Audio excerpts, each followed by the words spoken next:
प्रत्यय है, टिंग भी प्रत्यय है। प्रत्यय ग्रहण यस्मात् सभी तक तदादि सुख से जो है तदंत विधि हो जाएगी क्योंकि तदादि आएगा तो तदादि विशेष होगी और सुख उसमें विशेषण हो जाएगा। इन विधि तदंत से तदंत विधि हो जाएगी। तो अर्थ होगा सुबंत तदादि, दिगंत तदादि। अंतग्रहण क्यों रखा?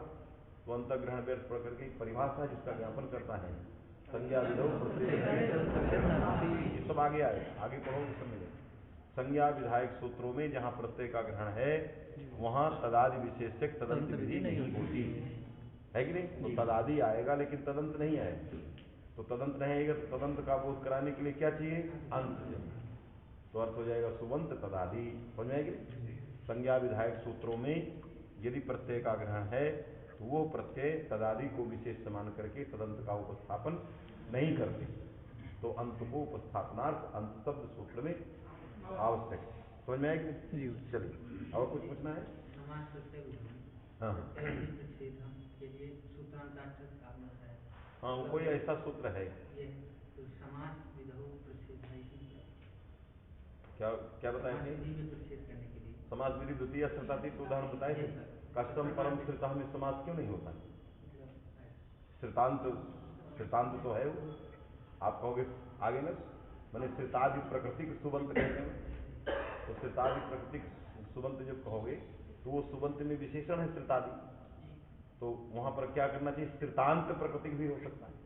तदंत माने स्वप्रकृतिक भी रहेगा और तदंत प्रकृति भी रहेगा क्योंकि विशेषण तदंत से संज्ञा, क्योंकि श्रुतादि समर्थ के साथ विशेषण है तो विशेषणत्वात् तदंत विधि हो। तो अर्थ होगा श्रुतादि प्रकृतिक और श्रुतांत प्रकृतिक। तो श्रुतादि प्रकृतिक में तो इष्ट है और श्रुतांत प्रकृतिक में नहीं इष्ट है। तो कष्टम परम श्रुतः ये भी समास होने लगेगा, आएगी। इसलिए यहाँ न हो तो इसलिए क्या करना चाहिए? समास प्रत्यय विधौ में समास विधौ प्रच्छेद। ये समास विधि है, इसमें तदंत विधि का प्रच्छेद हो जाएगा। तो श्रुतांत प्रकृतिक सुबंत अर्थ नहीं लिया जाएगा। क्या लिया जाएगा? श्रुतादि प्रकृतिक। तो कष्टम श्रुता में होगा, कष्टम परम श्रुता में नहीं है। जैसे वहाँ पे सूत्रांत में अंतग्रहण बताता है कि प्रत्यय प्रच्छेद करना चाहिए, तो वैसे यहाँ पे ऐसा प्रमाण तो वो एक देशानुमत्या सभी को बता देगा, उसमें क्या है? उसको कहते हैं एक देशानु। जब वार्तिक के एक देश में प्रमाण हो गया तो एक देशानुमत्या खाली पुला करने आए पूरे वार्तिक में भी प्रमाण समझ में आएगी? अरे जैसे कहते हो वर्णित सवर्ण चा प्रत्यय तो अप्रत्यय मने प्रत्यय। तो प्रत्यय उस प्रत्यय से अन्य भी ले लिए जाते हैं, आगम भी आदेश भी सभी। क्यों? एक देशानुमत्या।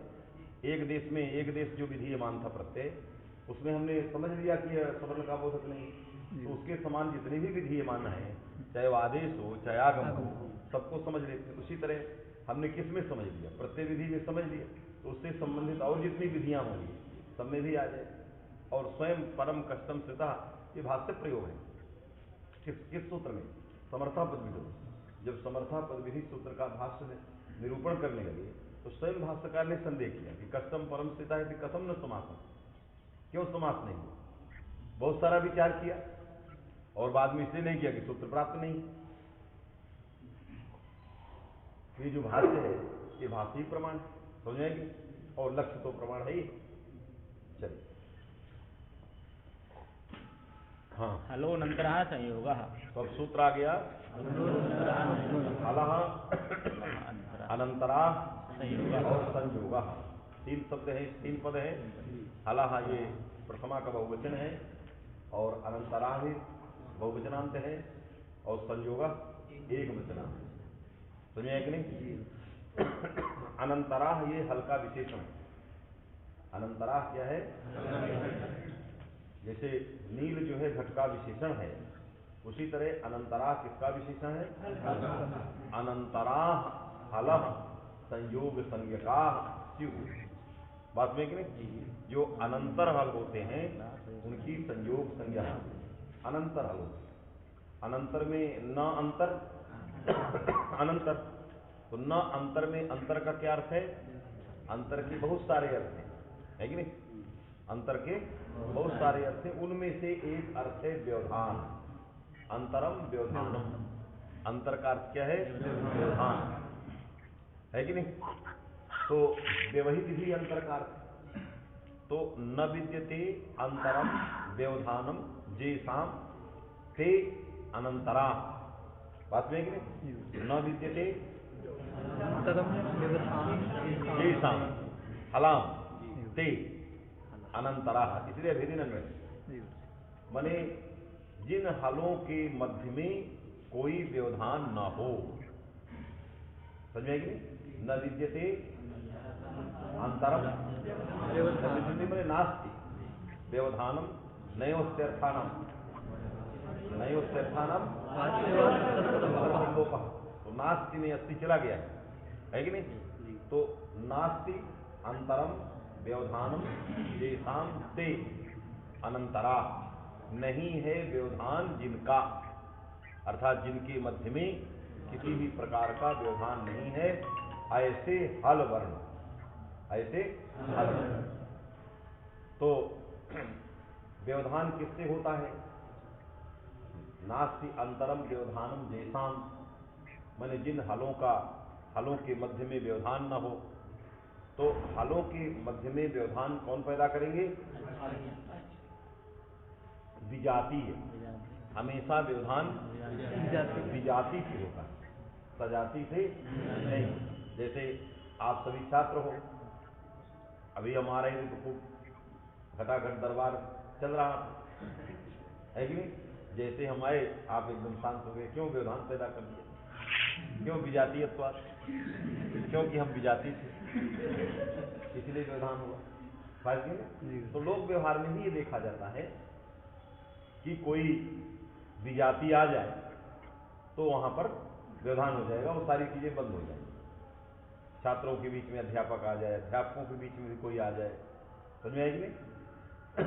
तो लोक में हमेशा ये देखा गया कि व्यवधान हमेशा विजाति से होता है, सजाति से नहीं होता है।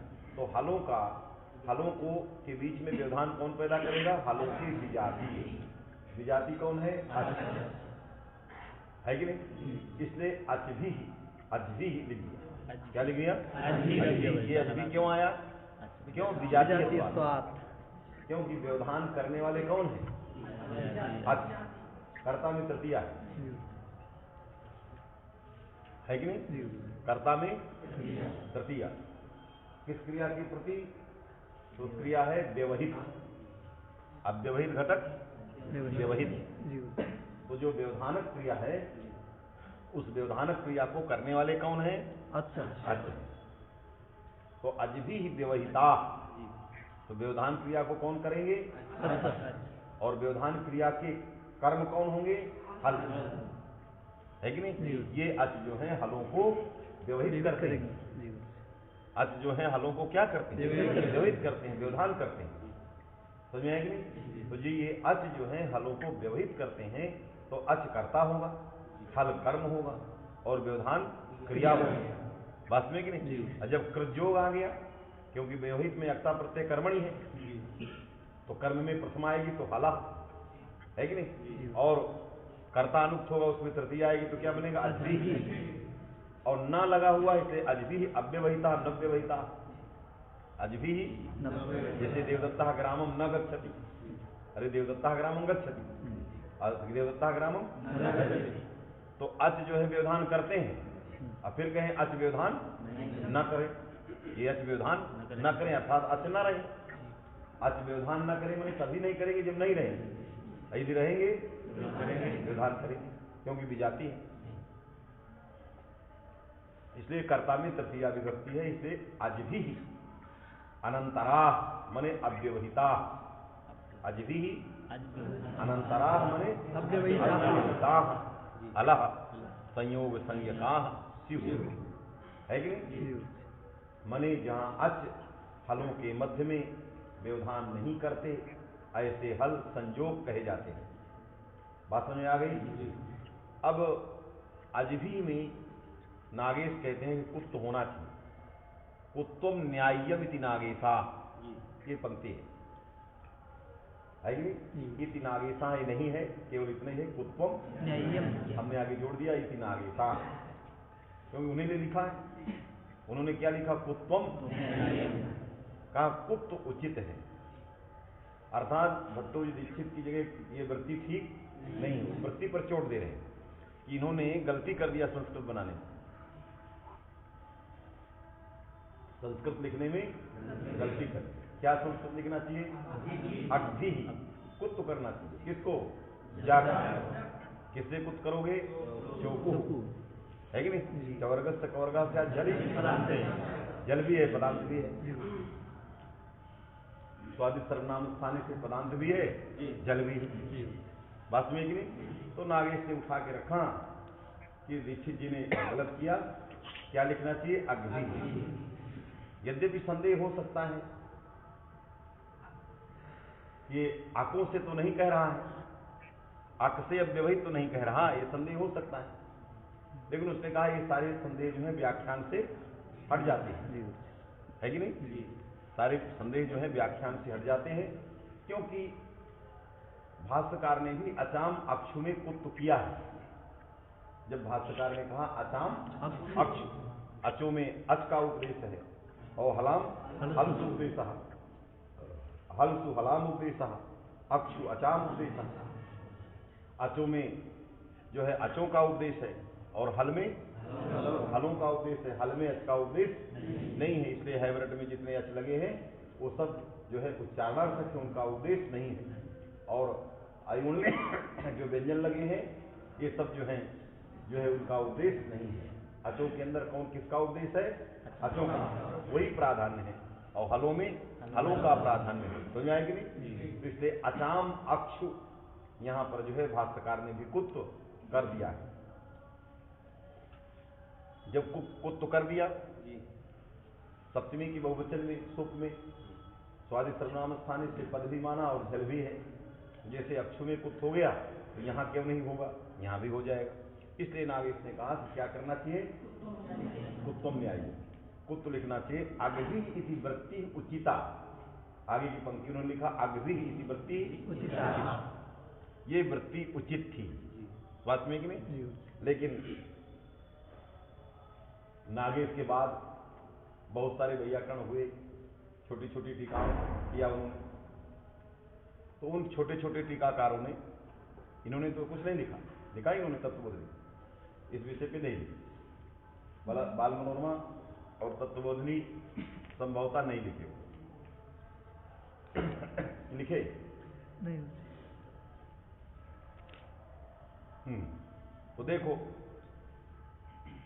जो बाद में लोग आए नागेश के बाद, क्योंकि नागेश के बाद भी व्याकरण में बहुत सारा काम हुआ, हिंदी में हुआ, संस्कृत में हुआ, है कि नहीं? राष्ट्रभाषा में बहुत सारा काम हुआ व्याकरण में, नागेश के बाद ही हुआ, है कि नहीं जी?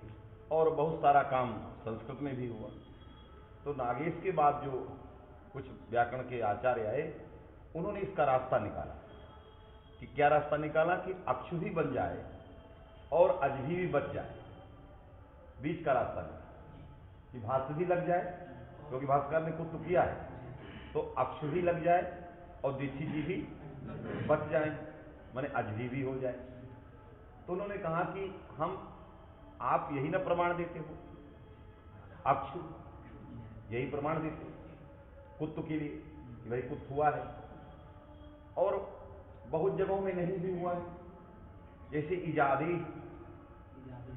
इजादी सनुमह, और भी बहुत सारे प्रयोग हैं, अच घटित आदेश इत्यादि जो यहां भी है, बहुत सारे ऐसे प्रयोग हैं जहां अंत में चकार है, पदांत में वृद्धिरादेश में ही है कि नहीं? वहां भी कुत्त होना चाहिए, पदांत है। उपदेश जन्नासिक में भी अच था, वहां भी कुत्त होना चाहिए था। तो बहुत जगहों में नहीं हुआ, सब जगह प्राप्त था, और भाष्यकार ने भी कर दिया। तो कुत्त ना वाला भी देखा जाता है और कुत्त वाला भी देखा जाता है कि नहीं? कुत्त ना वाले पर दीक्षित जी चले गए और कुत्त वाले पर नागेश जी, क्योंकि नागेश जी इसलिए चले गए कि वो प्रयोग भाष्य का था। तो नागेश सूत्रकार की अपेक्षा भाष्यकार को ही प्रमाणिक मानते हैं, उनकी भी अपेक्षा, क्योंकि वो कहते हैं महाभाष्य कृतभूरि परिश्रमा, मैं चाहती हूँ आप लोग महाभाष्य। तो तो बीच वालों ने इस भाष्य का जो विरोध आ रहा है कुत्त न करने वालों ने, तो उन्होंने एक रास्ता निकाला कि अक्षु के निर्देश से आप करते हो तो ये निर्देश विशेषापेक्ष भी हो सकता है। क्या विशेषापेक्ष?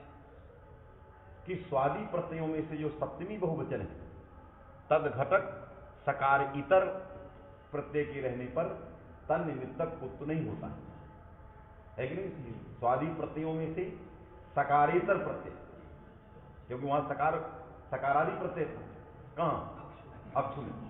तो सकार है आदि में जिसके ऐसे प्रत्ययों से इतर कोई ऐसे प्रत्यय हैं, उन प्रत्ययों को निमित्त मान करके पदत्व हुआ हो या उन प्रत्ययों को निमित्त मान करके कुत्व प्राप्त हो, तो वहां पर कुत्व नहीं होता। क्यों? उपदेशे अजन्नासिक इति निर्देशात इजादेश तनुमः प्रामाण्यात, तमाम सूत्रों के निर्देश से वृद्धिरादेश इत्यत्र निर्देशात, बात में कि नहीं, तमाम ऐसे निर्देशों से गृहीत है कि वहां पर कुत्व नहीं होता। समझे कि नहीं? इसलिए अज भी इत्येव वृत्ति ही उचित आता। ये बाद के लोगों ने कहा, इस पर एक बहुत लंबा चौड़ा विचार भी हो गया। एक बार प्रयाग के कुंभ में त्याग मूर्ति स्वामी गणेशानंद जी महाराज के यहाँ एक विद्वत सभा हुई।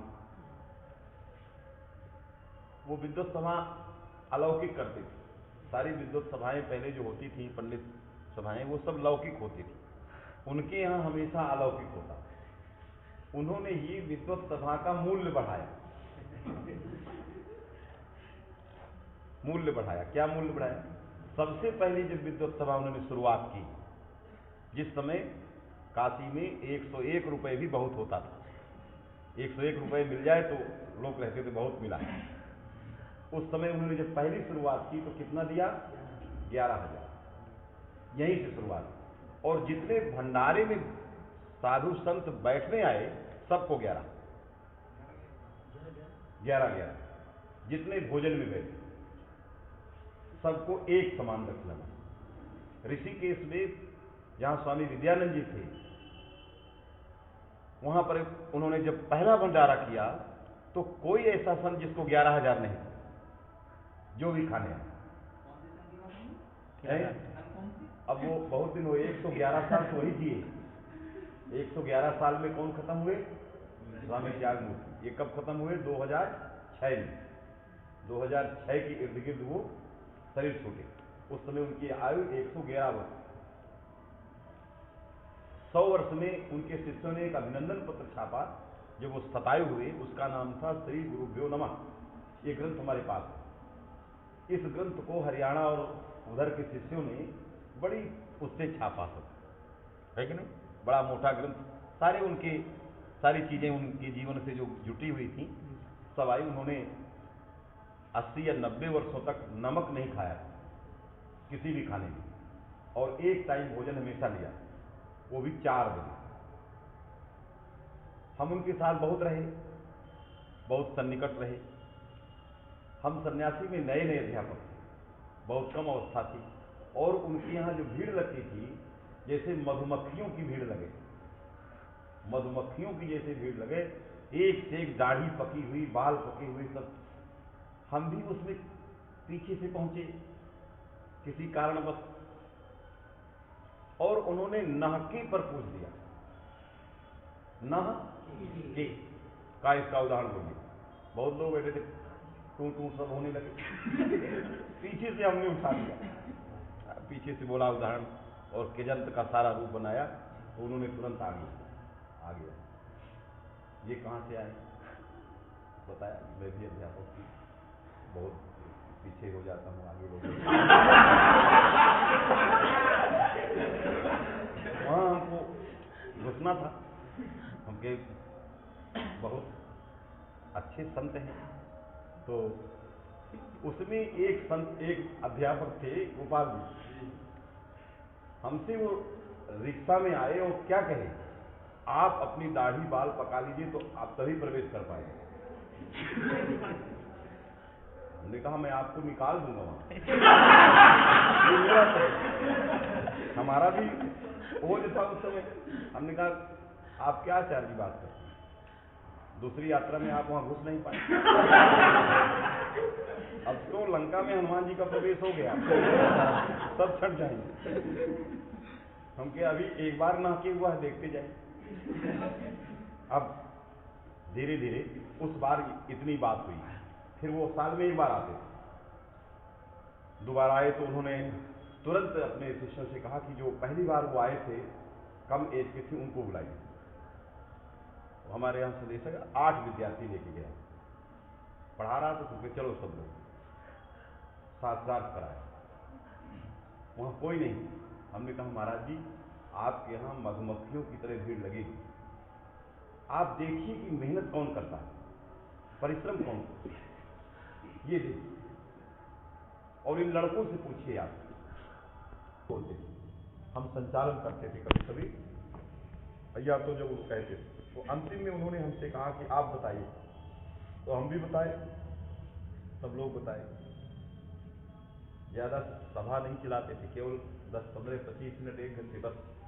और सिर्फ वहाँ पर उन्होंने गिन्नी दिया, एक एक सोने की गिन्नी सभी विद्वानों को दी। शक्ति का जो सुख, तत्संबंधी जो सकार, सकारादि जो प्रत्यय, तदभिन्न जो प्रत्यय, उन प्रत्ययों के पड़े रहने पर कुत्त होता है, सकारादि प्रत्यय के रहने पर कुत्त नहीं होता है। इसलिए नहीं, कुत्त होता है, सकारादि भिन्न प्रत्ययों में कुत्त नहीं होता और सकारादि प्रत्यय में कुत्त होता है।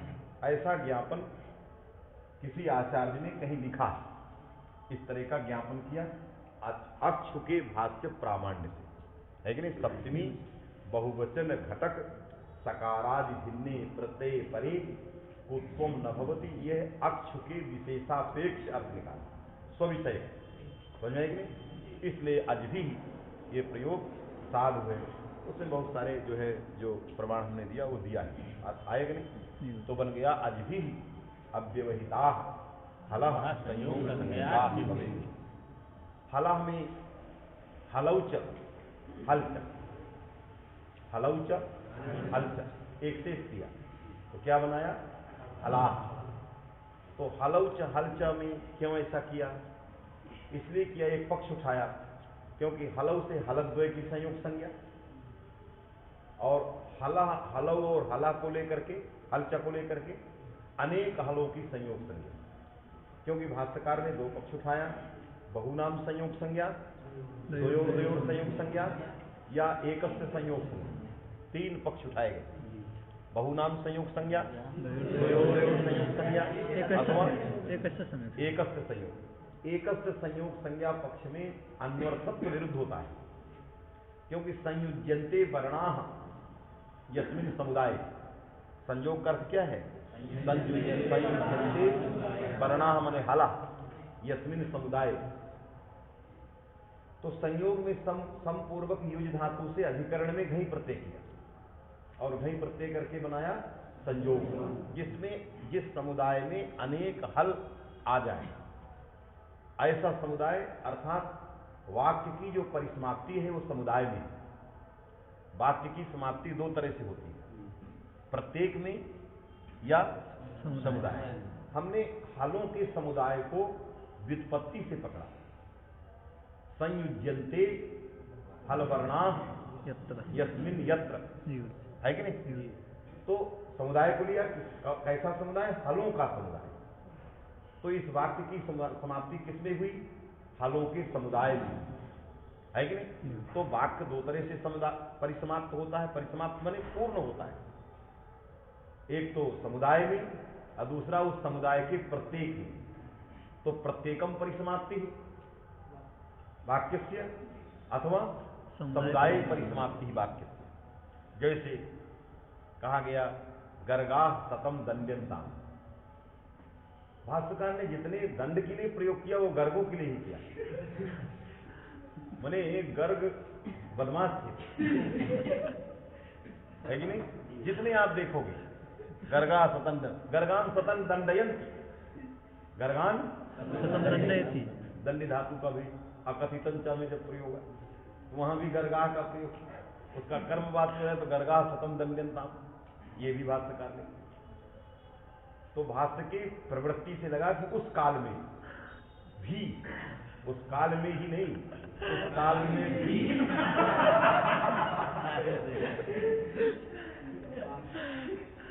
ये सब जो है थे ऐसे तरह है कि नहीं? ऐसे ही खुजमा क्षेत्र है यहाँ सब ऐसे रहते थे, इसीलिए यहाँ खोजने के लिए लाया जाता, गढ़ था छुपने का, इसलिए सारे यहीं रहते थे, इसलिए खोजवा जो है खोजते थे। तो गर्गा सतम दंडनताम, यद्यपि राजाना हिरण्येन अर्थिनो भवन्ति तथापि न प्रत्येकम दंडयन्ति। भाष्यकार ने यद्यपि राजा जो है यदि एक एक गर्ग से 100-100 रुपए ले ले, दंड दे दे, तो बहुत धनी हो जाएगा। अरे प्रत्येक गर्ग से 100 रुपए, लेकिन न प्रत्येकम दंडयन्ति, तो वाक्य की परिसमाप्ति कहाँ हुई? गर्ग समुदाय में। गर्ग समुदाय से 100 रुपए दंड के रूप में राजा लेता है। चाहता तो प्रत्येक गर्ग में 100 रुपए लगा दे, तो अर्थिनो भवन्ति, राजा अर्थी हो जाता, धनी हो जाता। तथापि कहा कि वाक्य की परिसमाप्ति चूंकि समुदाय में है, इसलिए न प्रत्येकम दंड। तो ये देखा गया क्या? वाक्य की परिसमाप्ति समुदाय में देखा, कहीं कहीं वाक्य की परिसमाप्ति प्रत्येक में भी देखी जाती है। तो यदि प्रत्येक में ये वाक्य समाप्त होने लगे, हल समुदाय को बोध कराने के लिए हलोनंतरा संयोगा है, ये वाक्य है। इस वाक्य की समाप्ति हलोनंतरा संयोगा, ये वाक्य हुआ। इस वाक्य का है अव्यवहित हलों का समुदाय संयोग होता है। तो अव्यवहित हलों का समुदाय ये पक्ष है। यदि प्रत्येक में समाप्त होने लग जाए तो प्रत्येक हल लिया जाए, प्रत्येक हल को संयोग कहेंगे, है कि नहीं? तो प्रत्येक हल का को संयोग कहेंगे, ये भी पक्ष प्रत्येक वाक्य के प्रत्येक की परिसमाप्ति में प्राप्त है कि नहीं? बहुनाम हलों का संयोग यह पक्ष समुदाय की समाप्ति में प्राप्त है, क्योंकि वाक्य जो है दो तरह से ही व्याख्यान किया जाता है। वाक्य समझिएगा, तो बहुनाम संयोग संज्ञा ये भी प्राप्त हो गई। बहुनाम में दो भी आ गए। बहुनाम में क्या है? जहां अनेक रहेंगे, जब दो पक्ष आएगा तो अनेक में से दो दो, बात में कि नहीं? तो इसलिए बहुनाम संयोग संज्ञा, द्वयो संयोग संज्ञा और प्रत्येकम संयोग संज्ञा। प्रत्येकम संयोग संज्ञा पक्ष में दोष है, सुदृशत में तकार का लोप हो जाए, है कि नहीं? शोभना दर्शदा यस्याम, है कि नहीं? या यस्मिन नगरे तन नगरम सुदृशत नगरम, है कि नहीं? तो सुदृशत इस प्रकार का जो शब्द हुआ उसमें पद हो गया सुदृशत, ये पद हुआ, है कि नहीं? संयोग एक एक की संयोग संज्ञा में समाप्ति होगी, तो सुदृशत का ता क्या है? संयोग है, तो ये संयोगांत पद होगा। अब पद का अंत कौन होगा? ता, उसका लोप होने लगे, है कि नहीं?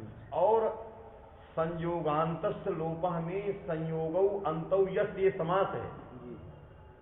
संयोगौ यस्, यदि एक की संयोग संज्ञा करना होता तो संयोगा अंतः यस् ये कहते। क्या कहते? संयोगा अंते यस्, बात में कि नहीं? तो तब संयोगांत हो, लेकिन उसकी व्युत्पत्ति क्या है? संयोगौ अंतौ यस्। ऐसा क्यों है व्युत्पत्ति? कहा इसलिए कि संयोग से यही सूत्र बना देते। क्या बनाते? संयोगांतस्य क्यों बनाए? क्यों? संयोग से एक वचन करते और पदस्थ का अधिकार होता, तदंत विधि होती, संयोगांतम जत पदम अलोवंत्यस्थ लग जाता तो अर्थ बन ही जाता। संयोगांतस्य में अंतर्ग्रहण रखने की क्या जरूरत है? तो अंतर्ग्रहण इसलिए किया गया कि संयोग में द्वत्व का लाभ हो जाए। अंतर्ग्रहणम किमर्थम? संयोग में द्वत्व का लाभ हो जाए, क्योंकि द्वत्वम प्रयत्न लब्ध है, एकत्वम औत्सर्गिक। बात समझे कि नहीं? एकत्व जो होता है वो औत्सर्गिक होता है, स्वतः मिल जाता है, उसके लिए प्रयास नहीं करना पड़ता। एक के बाद जब दो वचन लाओगे तो प्रयास करना पड़ता। बात में कि नहीं? तो यदि संयोगा कहोगे संयोगा अंतः यस्य, तो प्रयास नहीं करना। संयोगो कहोगे तो प्रयास करना। वो प्रयास क्या है? अंतर्ग्रहण। प्रयास क्या है? अंतर्ग्रहण। तो इससे क्या निकला कि जो है संयोग संयोगो अंतो यस्य का मतलब हो गया कि जहां पर दो दो हल रहेंगे, हलद्वय जहां रहेंगे वहीं संयोग लिया जाए, जहां एक रहेगा वहां नहीं लिया जाएगा। तो संयोगांत का अंत भी ये बताता है कि प्रत्येकम संयोग संज्ञा पक्ष यह उचित नहीं है। बात में कि नहीं, अर्थात बहुनाम संयोग ये भी पक्ष उचित नहीं है। बहुनाम संयोग इस पक्ष में क्या दोष हो सकता है? बहुत सारे दोष दिए हैं। तो बहुनाम हलाम इस पक्ष में उनमें जो दो दो रहे, क्या रहेंगे? दो दो रहेंगे। जैसे चक्र यत्र करते हो यण कर दिए, क्या बना? क्या उसका अलग अलग वर्ण करो, यण करो फिर अलग करो, मिलाओ नहीं, अलग अलग ऐसे बोलो। चा में अलग रहेगा, आगे बोलो जहां से ई हटता है। का रा या ये यदि बहुनाम संयोग होता तो संयोग का आदि कौन हो जाता? का हो जाता, लोप हो जाता है कि नहीं? और जब दो का करोगे तो संयोग तो है, लेकिन कैसा संयोग चाहिए? झलंत संयोग चाहिए। बात में कैसा झलंता है या संयोग तस्य आद्य हो। बात में कि नहीं, यदि तीनों का संयोग होता तो झलंत संयोग हो जाता। बात में कि नहीं, यदि तीनों का संयोग होता तो झलंत संयोग या पदांत संयोग। बात में पदांत संयोग, झलंत नहीं पदांत, पदांत संयोग। और जब दो दो का किए तो हमने कारा का किया तो कारा ये पदांत ही नहीं। और जब रा और या का करेंगे तो उसके आदि में का नहीं। बात समझे कि नहीं? इसलिए बहुनाम नहीं कर सकते। यदि बहुनाम कर दिए तो पदांते यह संयोग है कि नहीं? अतस्य आद्यो, तो चक्री ये पद था, उसके अंत में संयोग क्या हो गया? का रा या हुआ कि नहीं? अंत में पद पूरा हुआ, च अ का रा या ये पद हुआ। उस पद के अंत में संयोग कौन हुआ? का रा या। उसका आदि कौन हुआ? का। लोप हो जाएगा। यही दोष है बहुनाम संयोग संज्ञा पक्ष। इसलिए क्या करेंगे? द्वयो संयोग संज्ञा, इसीलिए द्वयो हो लेना पड़ा। जब दो लोगे तो कारा का होगा, वो पदांत नहीं है, मध्य है। यदि राया का लोगे जो पदांत है इसके उसके आदि में का ही नहीं है, इसलिए दोष बारिश हो जाता आया। इसलिए बहुनाम कहीं कहीं जो पूर्व पक्ष कर दिया, न चक्र आद्यो ककार से आद्य से मने ककार से लोपापत्ति है। प्रश्न क्यों कर दिया? बहुनाम संयोग संज्ञा पक्ष मान के पूर्व पक्ष किया। तो पूर्व पक्ष तभी उठेगा जब ये पक्ष है, आगे उसको खंडन कर दिया। बात समझ है कि नहीं? इससे प्रत्येकम संयोग संज्ञा, द्वयोर द्वयोर संयोग संज्ञा, बहुनाम संयोग संज्ञा, इस प्रकार के पक्ष इसमें आए। चलिए आगे चलो। आज फिर अव्यवता हल्ला संयोग संज्ञा शिव। हाँ, ह्रस्वम लघु, दूसरा सूत्र आ गया। ह्रस्वम लघु अर्थात ह्रस्व नपुंसके प्रातिपदिकस्य, ह्रस्व नपुंसके प्रातिपदिकस्य में ह्रस्व था। गो स्त्रियो वर्जनस्य, इसमें भी ह्रस्व जाता है। ह्रस्व तुक में भी ह्रस्वत्व है। छेचा में भी ह्रस्व, मैंने बहुत सारे सूत्रों में ह्रस्व पढ़ा गया। यदि इन सूत्रों में लघु पढ़ दिया जाता, क्या पढ़ देते? जैसे ह्रस्व लघु है कि नहीं, वहां ह्रस्व नपुंसके प्रातिपदिक की जगह क्या करते? लघु नपुंसके प्रातिपदिक, अर्थात नपुंसक लिंग में जो प्रातिपदिक उसको लघु होता है। लघु होता मने अब ह्रस्व है ही नहीं तो क्या लघु होता। तो लघु किसको कहते हैं? एक मात्रिको भवेद लघु है कि नहीं? तो वो एक मात्रिक वही होता। बात में है कि नहीं? एक मात्रिको भवेद लघु वही होता। तो चूंकि पाणिनि ने लघु नहीं पढ़ा, विचार करो, ये हम विचार करते हैं, हमने सोचा है, विचार करो कि यदि लघु कर लेते, और लघु लोक में प्रसिद्ध है।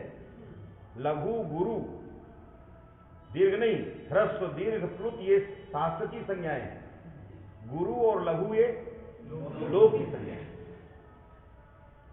गुरु और लघु क्या है? लोकप व्यवहार।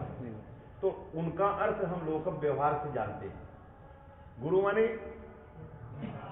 द्विमात्रिक, लघु माने एक मात्रिक।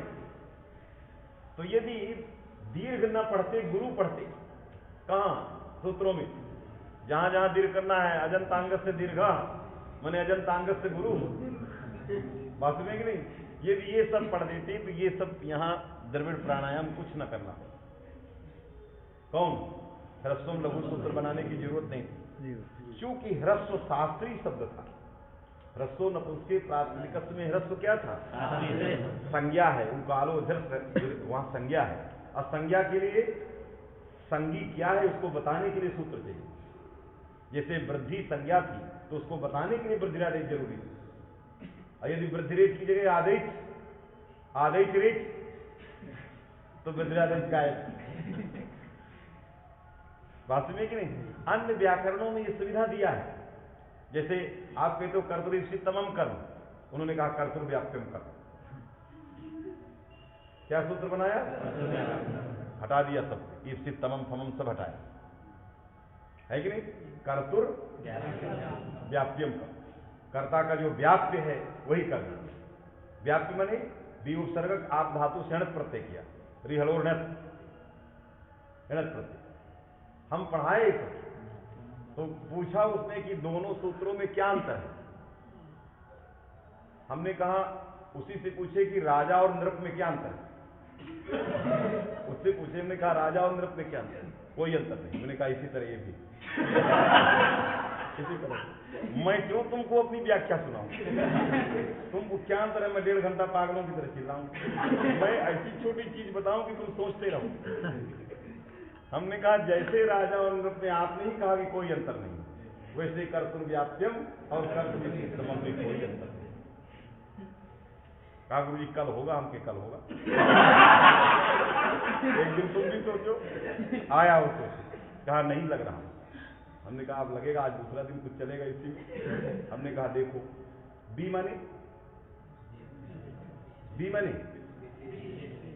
माने अतिशय, विशिष्ट का अर्थ मतलब क्या हुआ? जो तमप कह रहा है वो बी कह रहा है।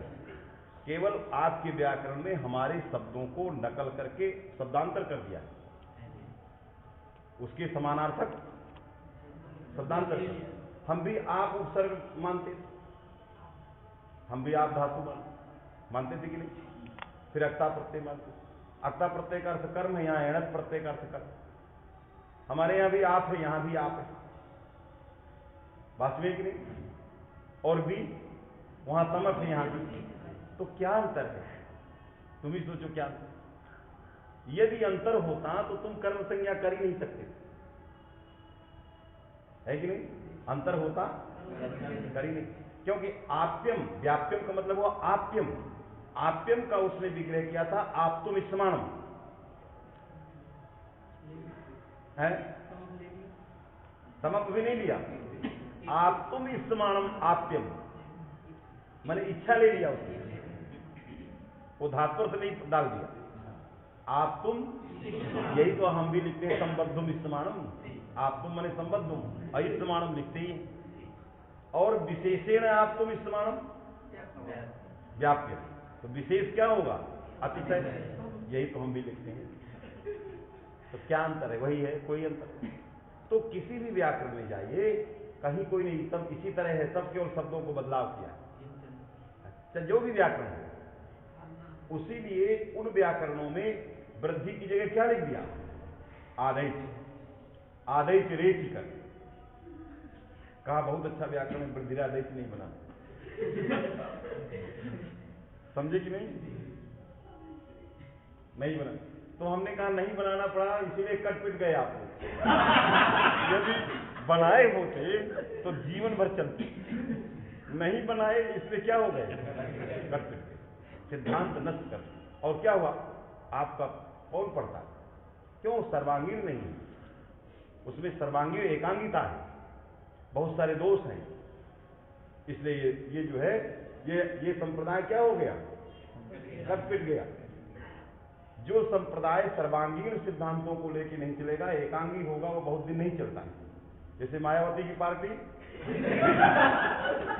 केवल दलितों के लिए थी, कट पिट गई, खत्म। तो जो एकांगी होंगे एक एक वर्ग को लेकर चले, क्यों? समाज सर्वांगीण बात करता है। जब आप उदार भावना से कोई चीज बनाएंगे तो आपको चलते रहेंगे, यावत जीवन चलते रहेंगे। और जहां ही आप एकांगी हुए, चाहे परिवार हो, चाहे समाज हो, चाहे जो भी, कट पिट जाएंगे। बौद्ध कट गए, जैन कट गए, जितने भी दर्शन से सब पिट गए, इसलिए कि वो सर्वांगीण नहीं, वो किसी एक एक चीज को लेकर चल रहे। जैसे कोई एक आदमी ले लिया कि मैं स्वच्छता वाला सिद्धांत लेता हूं, मैं शौचालय वाला सिद्धांत लेता हूं। नाना प्रकार के सिद्धांत आधुनिक में थे, एक एक को पकड़ लिया है कि नहीं? अगर वो वर्ग विशेष को पकड़ता तो पिट जाए।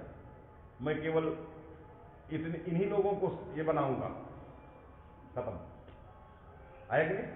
तो इसीलिए वो व्याकरण समाप्त हो गए। तो इसीलिए यदि ह्रस्वों की ह्रस्वो नपुंसके की जगह क्या बनाते?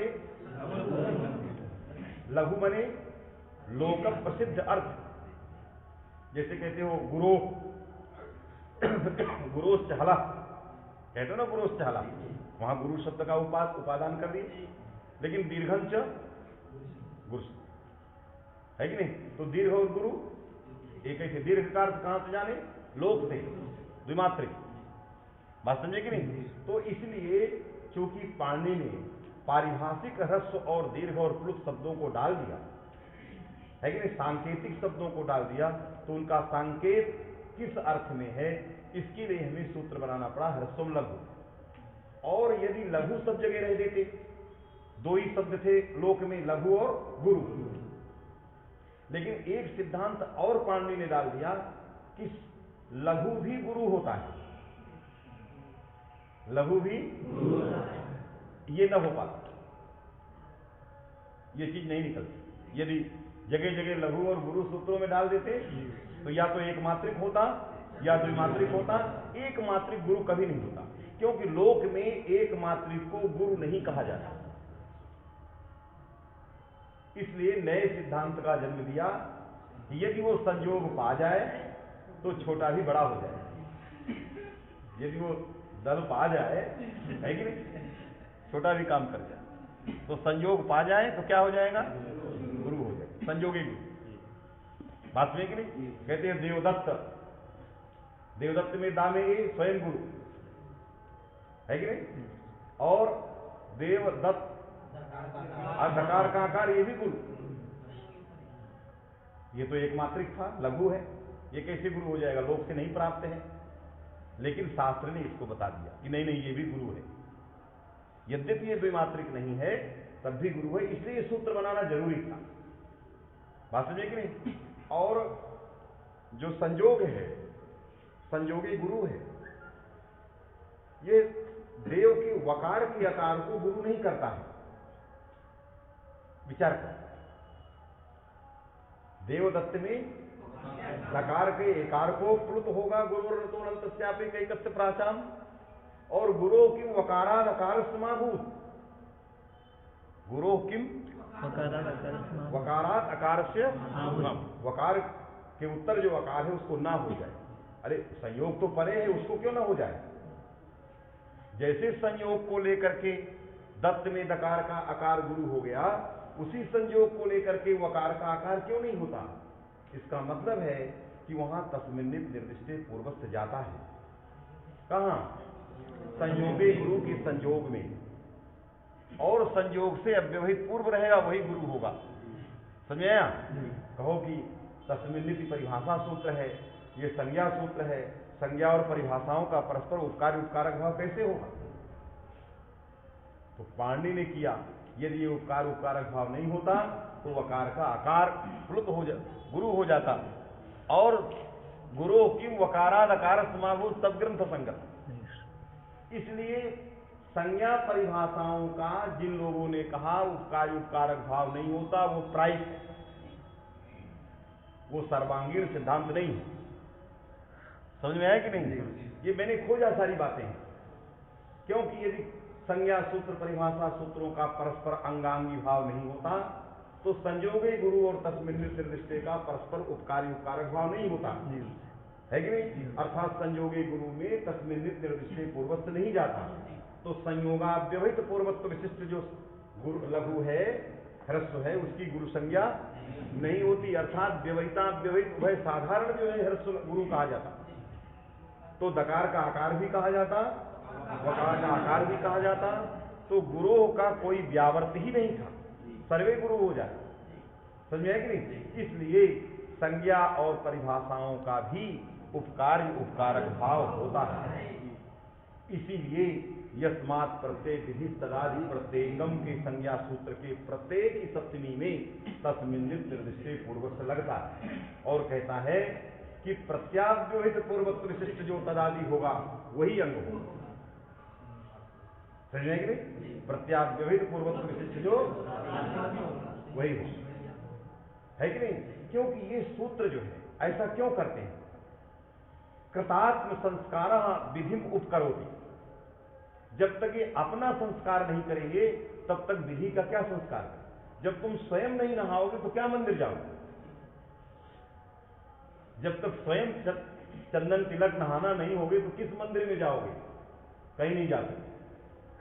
तो ये जब आपस में सुसंस्कृत नहीं होंगे तो किस विधि के पास जाने लायक रहेंगे? बात में कि नहीं? इसलिए पहले ये स्वयं आत्म संस्कार करेंगे, स्वयं आपस में इनका अन्वय होगा, ये सुसंस्कृत होंगे, तभी किसी विधि को सुसंस्कृत कर सकते हैं। इसलिए कृतात्म संस्कार ये शब्द कहीं लिखा हुआ, ये हमारा नहीं है, किसी अच्छे व्यक्ति ने लिखा। कृतात्म संस्कार, ये आत्म संस्कार कृत हो जाते हैं। कृतः आत्म संस्कार अधीन असौ योग कृतात्म संस्कार। ये सारे योग आपस में जब कृतात्म संस्कार होंगे तभी विद्युपकारकत्व आएगा।